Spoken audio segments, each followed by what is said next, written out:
ಚಿತ್ತಾಪುರದಲ್ಲಿ RSS ಪಥಸಂಚಲನಕ್ಕೆ ಇನ್ನು ಕೆಲವೇ ಕ್ಷಣಗಳು ಬಾಕಿ ಇರುವಂತದ್ದು. ಕಲಬುರಗಿಯ ಚಿತ್ತಾಪುರದಲ್ಲಿ ಆರ್ಎಸ್ಎಸ್ ಪಥಸಂಚಲನಕ್ಕೆ ಸಿದ್ಧತೆ ನಡೀತಾ ಇದೆ. ಆರ್ಎಸ್ಎಸ್ ಪಥಸಂಚಲನಕ್ಕೆ ಸಜ್ಜಾದ ಗಣವೇಷಧಾರಿಗಳು ಪಥಸಂಚಲನ ಸಾಗುವ ಮಾರ್ಗದಲ್ಲಿ ಬಿಗಿ ಭದ್ರತೆಯನ್ನು ಕೈಗೊಳ್ಳಲಾಗಿದೆ. ಇಡೀ ಚಿತ್ತಾಪುರ ಪಟ್ಟಣ ಕೇಸರಿಮಯವಾಯಿತು.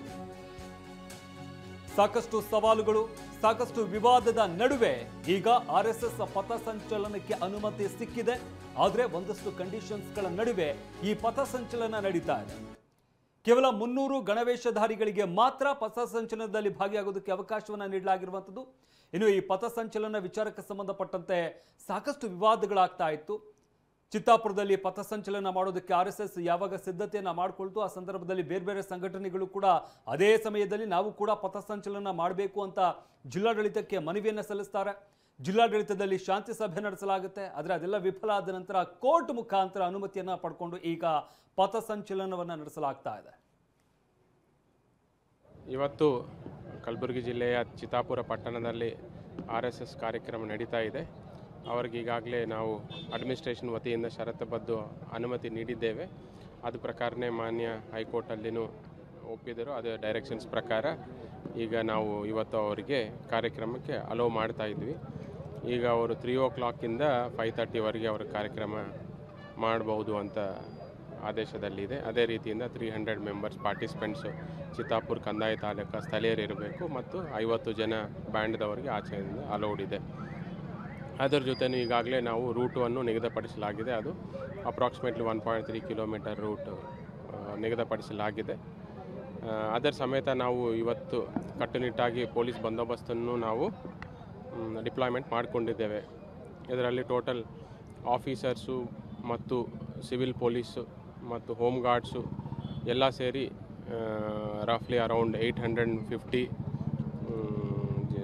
ಆಗಿದೆ. ಅದರ ಜೊತೆನೂ ನಾವು ಕರ್ನಾಟಕ ಸ್ಟೇಟ್ ರಿಸರ್ವ್. ಇನ್ನು ಚಿತ್ತಾಪುರದಲ್ಲಿ ಪಥಸಂಚಲನಕ್ಕೆ ಕ್ಷಣಗಣನೆ ಶುರುವಾಗಿದೆ. ಹೆಜ್ಜೆಗೂ ಕೂಡ ಪೊಲೀಸ್ ಭದ್ರತೆಯನ್ನ ಕಲ್ಪಿಸಲಾಗಿದೆ. ಕೇವಲ 300 ಗಣವೇಷಧಾರಿಗಳಿಗೆ ಮಾತ್ರ ಅವಕಾಶವನ್ನ ಕಲ್ಪಿಸಲಾಗಿದೆ. 300 ಜನರ ಲಿಸ್ಟ್ ಅನ್ನ ಹಿಡಿದು ಒಳಗಡೆ ಬಿಡ್ತಾ ಇದ್ದಾರೆ ಪೊಲೀಸರು. ಒಬ್ಬೊಬ್ಬರ ತಪಾಸಣೆಯ ಬಳಿಕವೇ ಮಂಟಪದ ಒಳಗಡೆ ಎಂಟ್ರಿಯನ್ನ ಕೊಡಲಾಗ್ತಾ ಇದೆ. 50 ಮಂದಿ ಬ್ಯಾಂಡ್ ವಾದಕರಿಗೆ ಅನುಮತಿ ಸಿಕ್ಕಿದೆ. 300 ಮಂದಿ ಗಣವೇಷಧಾರಿಗಳು ಭಾಗಿಯಾಗಬೇಕಿದೆ.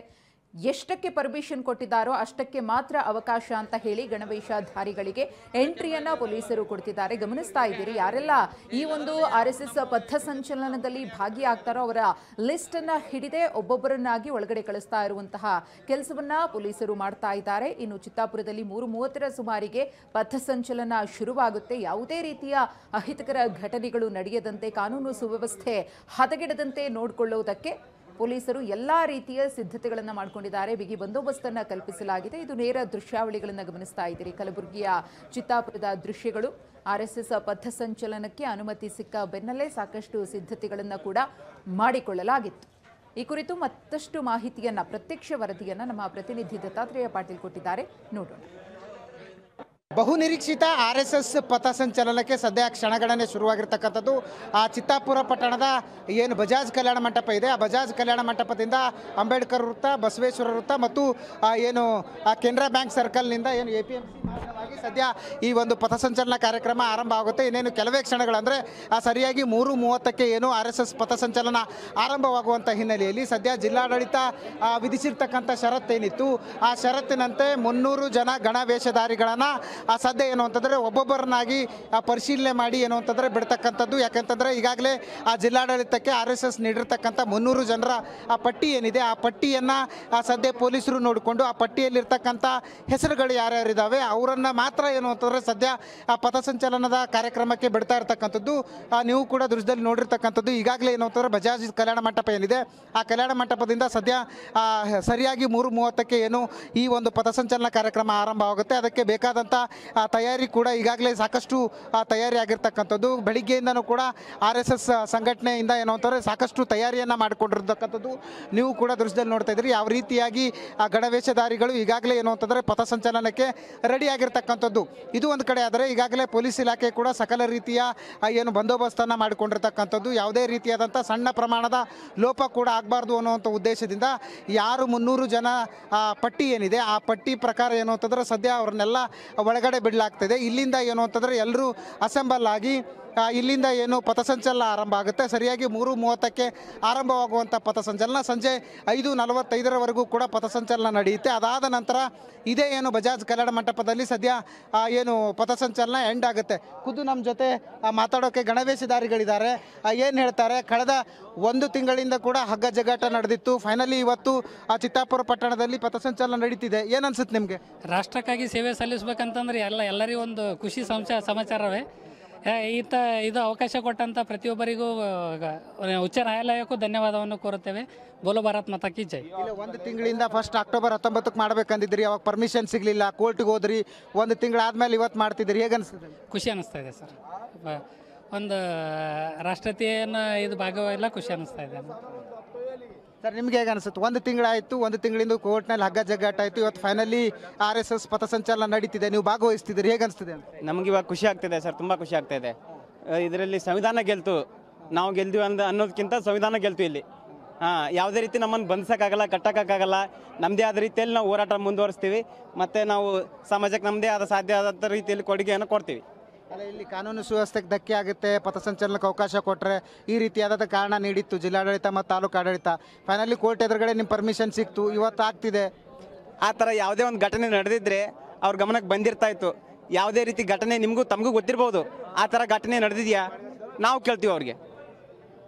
ಅಲ್ಲಿ ಇವತ್ತು ಎಷ್ಟು ಜನ ಸೇರ್ತಿದ್ದೀರಿ, ಹೇಗೆ ಅನಿಸ್ತಿದೆ ಇವತ್ತಿನ ವಾತಾವರಣ? ನಾವು 300 ಜನ ಸ್ವಯಂ ಸೇವಕರು ಪಥಸಂಚಲನದಲ್ಲಿ ಭಾಗವಹಿಸ್ತಾ ಇದ್ದೀವಿ ಸರ್. 50 ಜನ ನಮ್ಮ ವಾದ್ಯಗೋಷ್ಠಿಯವರು ಭಾಗವಹಿಸ್ತಾ ಇದ್ದಾರೆ. ಎಲ್ಲ ಖುಷಿ ಇದೆ? ಖುಷಿ ಇದೆ. ಇವಿಷ್ಟು ಏನು RSS ಪಥಸಂಚಲನದಲ್ಲಿ ಭಾಗವಹಿಸ್ತಕ್ಕಂಥ ಗಣವೇಷಧಾರಿಗಳ ಮಾತು. ಕ್ಯಾಮ್ರಾ ಪರ್ಸನ್ ವಿಜಯ್ ಜೊತೆ ದತ್ತಾತ್ರೇಯ ಪಾಟೀಲ್, TV9 ಕಲಬುರಗಿ.